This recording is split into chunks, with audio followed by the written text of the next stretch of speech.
Well, ever feel like the deck is stacked against you, like the rules are written by someone else, for someone else? Well, you're not alone.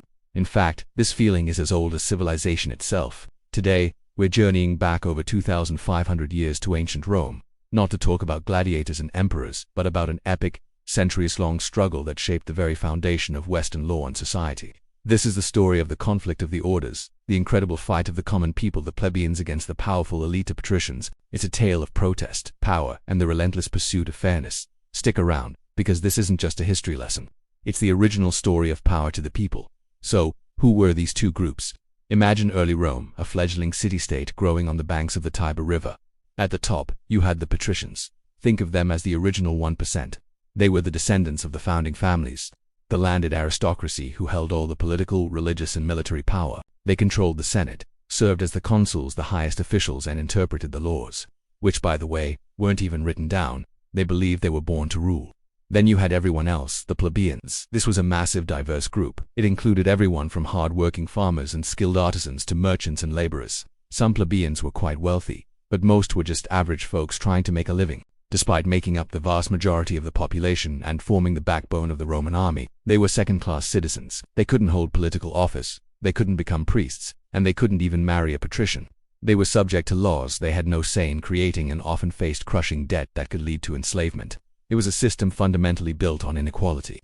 The tension was always simmering, but the pot finally boiled over in 494 BC. Rome was at war, as it often was, and the plebeian soldiers were called to fight. But they'd had enough. They were tired of shedding their blood for a republic that treated them with contempt. So they did something radical, something completely unexpected. In an act of mass civil disobedience, they walked out. The entire plebeian population, soldiers and all, seceded from Rome. They marched a few miles out of the city to a place called the Sacred Mount and essentially said, "You want a city, you want an army, fine, you can have it. We're starting our own." This was the first secession of the plebs, and it was a genius move. The patricians were in a panic. The fields were empty. The workshops were silent, and worst of all, the city was defenseless. The elite quickly realized they couldn't run Rome without the plebeians. They had to negotiate. A wise patrician named Menenius Agrippa was sent to talk to the plebs. He famously told them a fable about the human body, explaining how all the parts, from the stomach to the hands, had to work together for the body to survive. The patricians were the stomach, he argued, and the plebs were the limbs. The plebeians weren't entirely convinced by a cute story, but they were willing to make a deal. They agreed to return to Rome, but only on their terms. This first victory was monumental. The plebeians won the right to have their own officials, the tribunes of the plebs. These tribunes were sacrosanct, meaning anyone who harmed them could be killed without trial, and they were given an incredible power, the veto. A tribune could shout veto, which literally means I forbid, and block any act of a magistrate or law passed by the Senate that they felt was harmful to the plebeians. For the first time, the common people had a voice, and a powerful one at that. They also established their own assembly, the plebeian council, which could pass laws that applied only to them. It was a huge first step, but the fight was far from over. The plebeians had a voice, but the laws were still a mystery, interpreted and manipulated by the patrician priests. Justice was arbitrary. The next major demand was for the laws to be written down and made public. Imagine being charged with a crime, but the law you supposedly broke is a secret. After years of pressure, the patricians finally caved in. For 51 BC, they appointed a committee of 10 men, the decemvii, to write down the laws. The result was the 12 tables. These were bronze tablets, inscribed with Rome's laws and displayed publicly in the forum for all to see. This was a revolutionary concept. The laws covered everything from property rights and court procedures to family law. While many of the laws were still harsh by our standards, their publication was a massive victory for legal equality. Now everyone knew the rules. A patrician couldn't just invent a law on the spot to punish a plebeian. The 12 tables became the cornerstone of Roman law for centuries, a symbol of the principle that law should be public and apply to everyone. It was the foundation of the rule of law. With their own officials and written laws, the plebeians were gaining momentum, but the highest offices of state, like the powerful consulship, were still off limits. The social barrier of marriage was also still in place. The struggle continued, not with one big secession this time, but with decades of political maneuvering. In 445 BC, a new law, the Lex Canulea, was passed. It legalized marriage between patricians and plebeians. This might seem like a small thing, but it was huge. It broke down the social wall that kept the two classes separate and allowed for the gradual merging of the leading plebeian and patrician families. The biggest prize, however, was political power.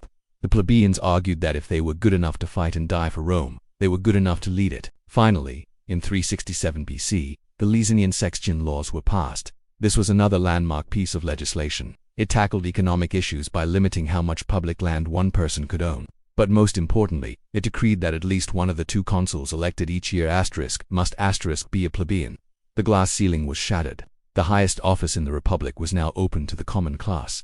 Over the following decades, other offices were gradually opened up as well. The final chapter in this 200-year struggle came in 287 BC with a law called the Lex Hortensia. Remember the plebeian council, the assembly that could only make laws for plebeians? Well, this new law changed everything. It stipulated that all resolutions passed by the plebeian council now had the force of law over all Roman citizens, including the Patricians. The Patrician-controlled Senate could no longer block them. This was it.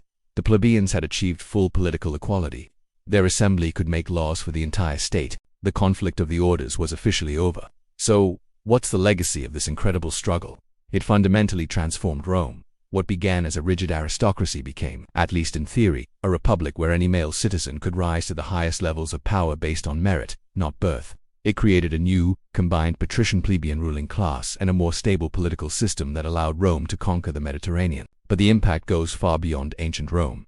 The concepts forged in this conflict, things like government by the people, the power of veto, the importance of written law, and the right to protest are the bedrock of modern democracy. The story of the plebeian struggle is a powerful reminder that rights are rarely given, they are won. It shows that ordinary people, when united and determined, can challenge an unjust system and change the course of history.